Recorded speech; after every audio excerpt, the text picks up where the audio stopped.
Pasyal nga ba? Globalization is actually the key in every leader who would like to manage his country. Hindi kasi pwedeng isang isla tayo at yung Pilipinas ay nakakahon na hindi pwedeng makipag-usap sa ibang mga bansa. Alam nyo rin po yun, iba yung pagkikipag-usap na virtual lang or telepono lang kesa na face-to-face.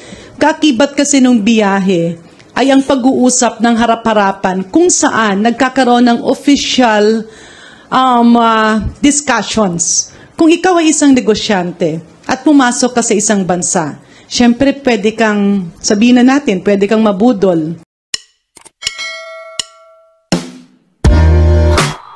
Laway lang yung ginamit ng kabila. So basically, why would they invest in our country kung hindi naman 100% na ownership sila? So that is the reason why meron tayong tinatawag na economic reforms na I believe dinidinig din sa Senado or what's going on in there.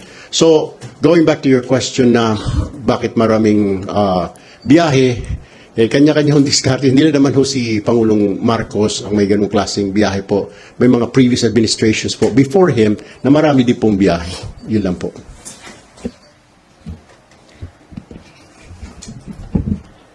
Pasyal nga ba?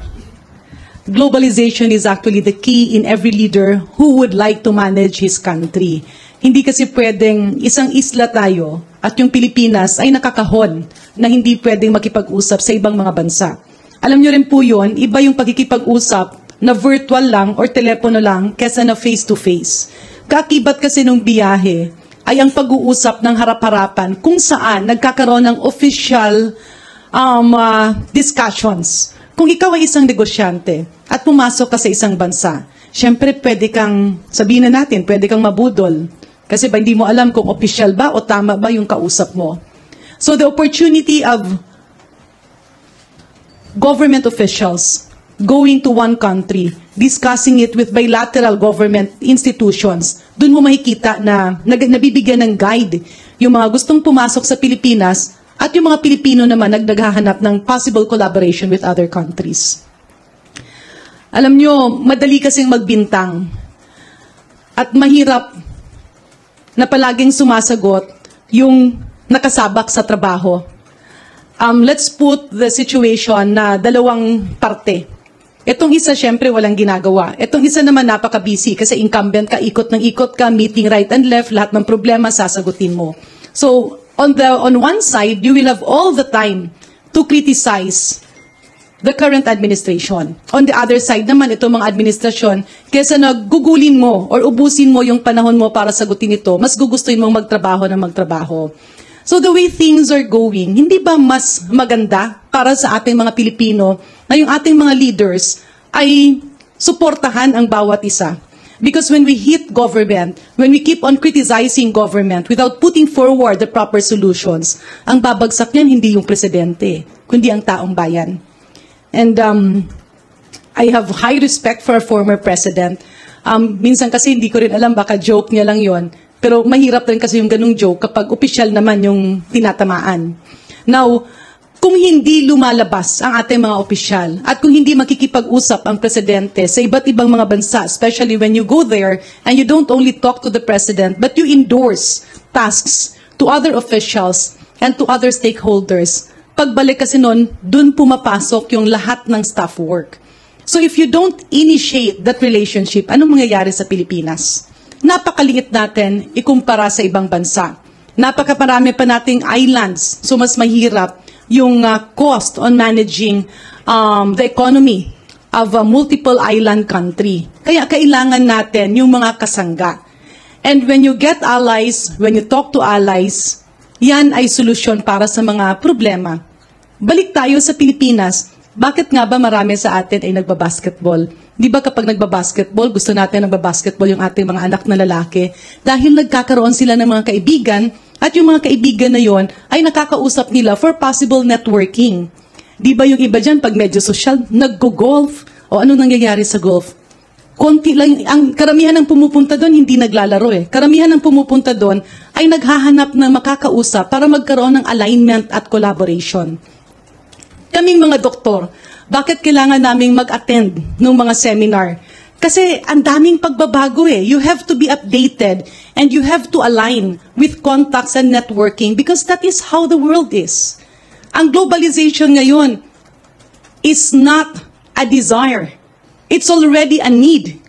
If you don't liaise and talk to other countries, if you don't partner and foster relationship with other countries, mas lalo kang may iwan. At bilang presidente, kung payagang mong maiwan ang Pilipinas, nako, talaga namang magagalit si Juan at si Maria de la Cruz sa'yo. So I believe maybe it was a joke out of the former president's mouth, or if he was serious, maybe it's a political statement. And I think politics should be left behind for the moment kasi mas marami tayong problema at mas marami tayong challenges post-pandemic.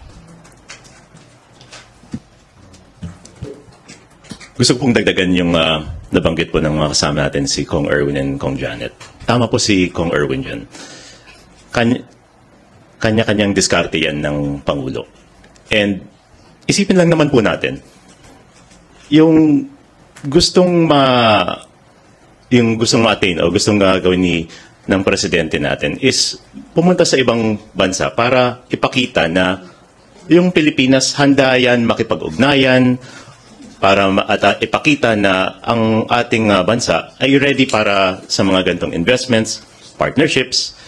Mahalagang bagay din po. If no man is an island, no country is an island. Even if we had 7,000 islands, we are one global family din naman po. Na kailangan natin ng respectful discussion, respectful transactions. At sa atin naman po, and I said this before nung previous press statement po natin, yung presidente po natin, he is our chief salesman. Sa kanya, he is the face of the country. And dapat ipamukha niya na we are a country that is ready to go and coordinate yung makipag-ugnayan po sa ating mga karating na bansa, even as far as Germany. And tayo naman po dito, kailangan din naman nating suportahan yung presidente natin na kung siya yung mukha ng produkto na yung Pilipinas, we support him na siguradong maganda yung produkto natin, na yung mga tamang infrastructure natin, yung mga legislation po na ginagawa natin dito, yun po ang pagsuporta dito sa presidente natin na, again, he is the chief salesman natin sa na pinapaharap natin sa mundo. And tingnan po natin, every president, kanya-kanyang diskarte. Sa kanya, maraming trips. Pero sa lahat ng trips po na pinupuntahan ng ating mahal na Pangulo, palagi mainit na pagtanggap ng hindi lang ng any Filipino community na nandun, pati yung mga counter-dignitaries nila or counter-government officials na nakipag-ugnayan sa kanila. Yung pagpumunta sila doon, palagi nakangiti, palagi maganda, firm yung handshake. Hindi yung mga tipong pagpumunta doon, iichipuera na lang, yung parang hindi pinapansin. Tayo pinapansin na po ngayon. Kasi pinapakita niya na we are ready to face the world na with full dignity and with full respect din for all of our other brother countries, sister countries po sa mundo. Yun lang po. Pahabol pa po, isa pa. Baka po meron kayong reaction dun sa pagpunta ni Vice President Sara Duterte dun sa pro-Kibuloy SMNA rally na naging anti-BBM rally po nung the other day.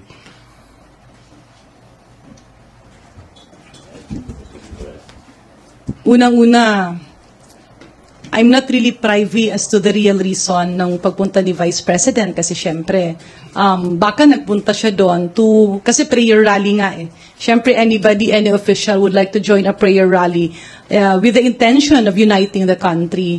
Kaya nga lang yung nakita ko ngayon isang ibang clippings, tila nagkaroon ng disconnect sa intention ng prayer rally vis-a-vis sa mga nangyari.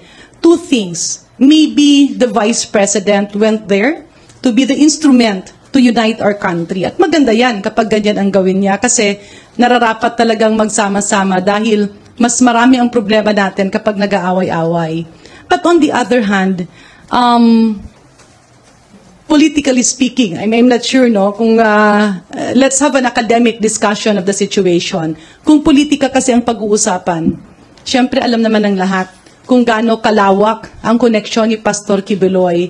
And syempre si Pastor, hindi lang sa Pilipinas, yung mga pag-aari, it expands to other countries. Global siya eh. Malawak yung kanyang network here and internationally. And that network is not just a plain network.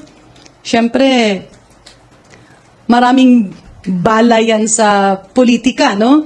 Una, may following siya. So, pangalawa, siyempre, sa mga naririnig natin, talagang loaded, no? With economic ammunition si Pastor Quiboloy. So, kung yung isang tao, meron kang political desires in the future, pwedeng puntahan mo as an ally. That's just a theoretical assumption, no? Kumbaga sa politika, pwedeng ganun.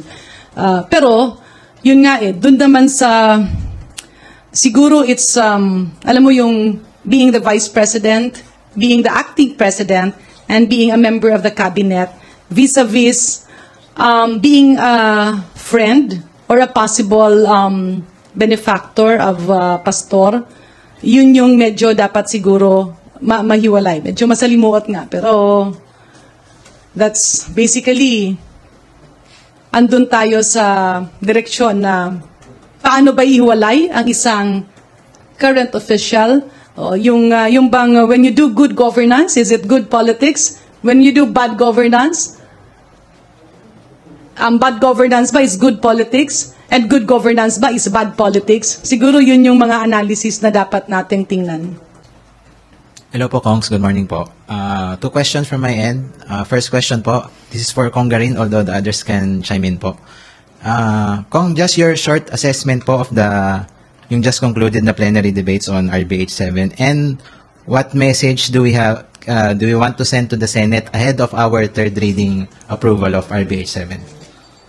Yung sa economic chacha o yung resolution of both houses, number 7, kitang-kita naman natin na talagang wala siyang politika.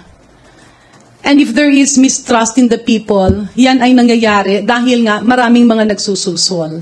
Pero bilang isang nanay at bilang isang legislator, alam naman natin na yung mga umaayaw o yung mga naninira o nagbibigay ng mga issue na haka-haka sa economic chacha, ay sabihin na natin medyo dalawa ang reason. Either namumuliti ka o yung pangalawa, parang nire-restrict nila ang Pilipinas para hindi ka mag-grow or hindi ka lumaki or hindi ka maging competitive.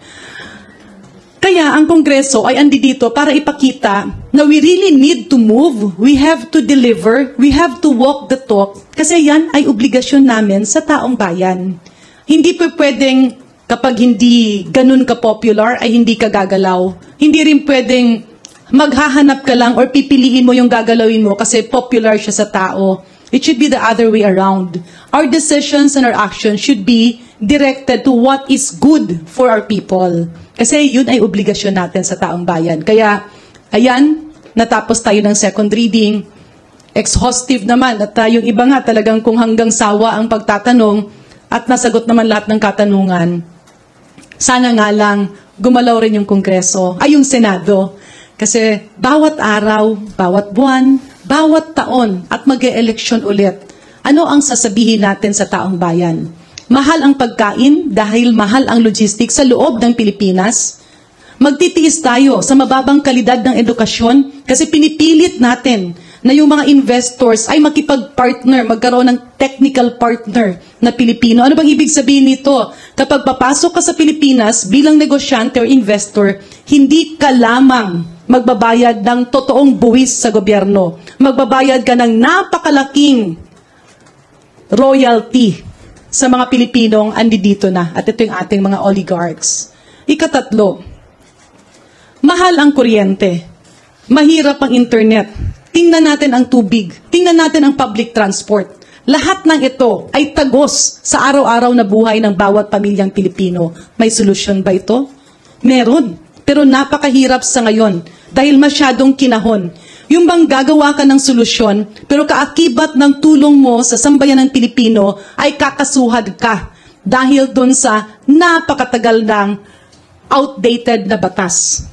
Kaya, wag na nating patagalin, yung economic chacha ay para sa Pilipino. Ang economic chacha ay totoong tulong sa bawat Pilipino. Ang economic tsa-tsa ay kailangan natin dahil napag-iwanan na tayo, patuloy tayong iniiwan, maski sinong presidente pang umupo, hindi niya kayang gampanan ang trabaho niya kung hindi tayo magiging bukas sa katotohanan.